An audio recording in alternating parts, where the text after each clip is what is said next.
વલસાડ એલસીબીની ટીમે Parnera Indian petrol pump પાસેથી પ્લાસ્ટિકના દાણાની આડમાં લઈ જવાતો 5,42,400નો દારૂના જથ્થા સાથે બેને ઝડપી પાડ્યા। 28 સપ્ટેમ્બર શનિવારના રોજ 5:30 કલાકે નોંધાયેલી ફરિયાદની મળતી માહિતી અનુસાર વલસાડ એલસીબીની ટીમ પ્રોહિબિશનના ગુનાઓ શોધી કાઢવા માટે પોલીસ મથક હદ વિસ્તારમાં પેટ્રોલિંગ કરી રહ્યા હતા। જે દરમિયાન ખાનગી રાહે બાતમી મળી હતી કે એક ટ્રક નંબર GJ27X9113માં પ્લાસ્ટિકની દાણાની આડમાં દારૂ ભરી ચાલક તેમજ અન્ય ઈસમ સુરત તરફ જઈ રહ્યા છે।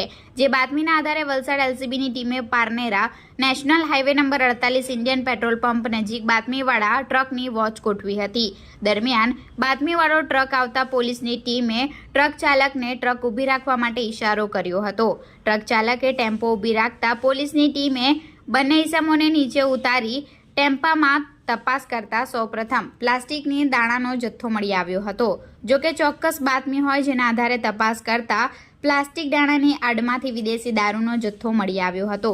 તમામ મુદ્દામાલની ગણતરી નેશનલ હાઈવે પણ ગણવી હિતાવહ ન હોય, જેને લઈ રૂરલ પોલીસ મથકે લાવી તમામ મુદ્દામાલની ગણતરી કરતા ટેમ્પાની કિંમત 5 લાખ, પુઠ્ઠાના બોક્સ અને પાવડરની બેગ જેની કિંમત 20,95,100, બોટલ નંગ 3,786 જેની કિંમત 5,42,400 તેમજ ફોન નંગ 2 જેની કિંમત 10,000 મળી કુલ 31,47,500નો મુદ્દામાલ કબજે લઈ આગળની તપાસ રૂરલ પોલીસને સોંપી હતી।